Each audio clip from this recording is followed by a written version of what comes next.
झींगा ला ला ला, अच्छा सीन है ये। बारिश हो रही थी, घर में सिर्फ चावल थे जो शिकारपुर से आए थे।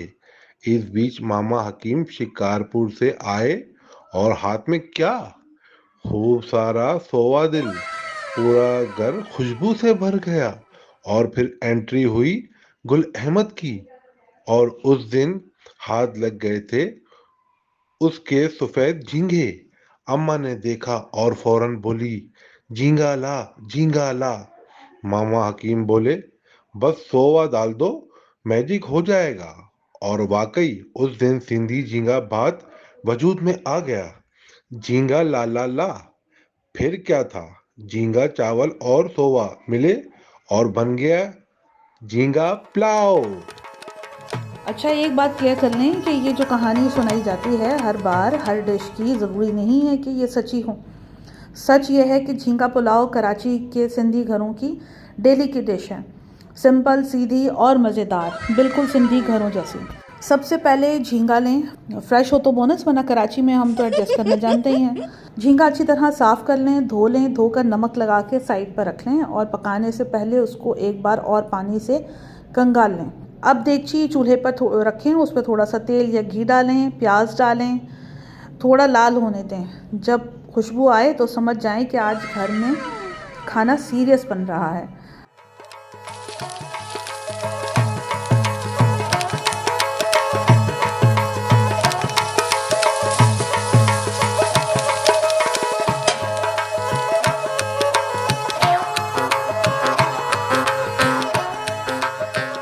फिर अदरक, लहसुन, हरी मिर्च और टमाटर सबको आराम से पकने दें।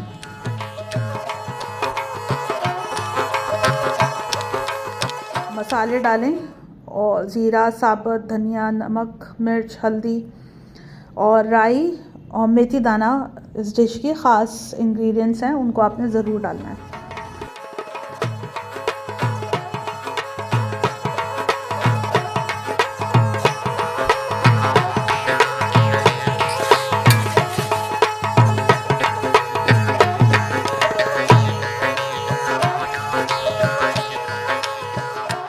झींगा ज़्यादा देर नहीं मांगता पकने में। जब थोड़ा सा आप डालें और वो पिंक हो जाए तो समझें पक गया, काम डन है।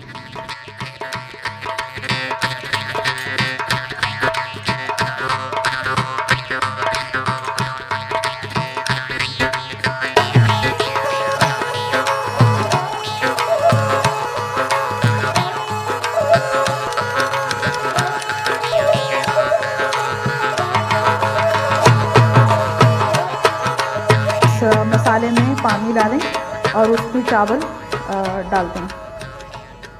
नमक टेस्ट कर लें, अगर कम लगे तो नमक इस मौके पर आप शामिल कर सकते हैं।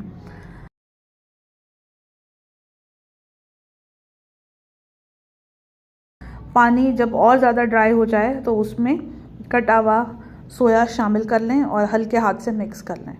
शायद ही कोई ऐसा सिंधी घराना हो जहां सोया के बगैर झींगा पुलाव बनता हो। सोया ना हो तो घर वाले सीधा पूछते हैं, ये पुलाव है या सफ़ेद चावल।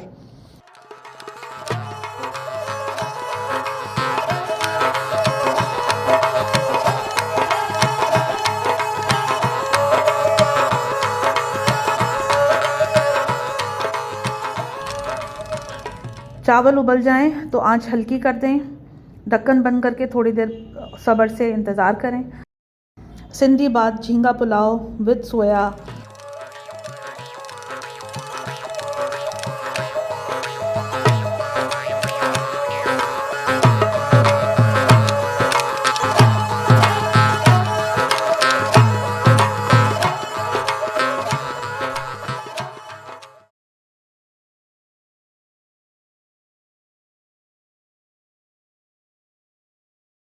और ये है कराची स्टाइल की सिंधी झींगा पुलाव। रोज़ का खाना लेकिन हर दफ़ा लाजवाब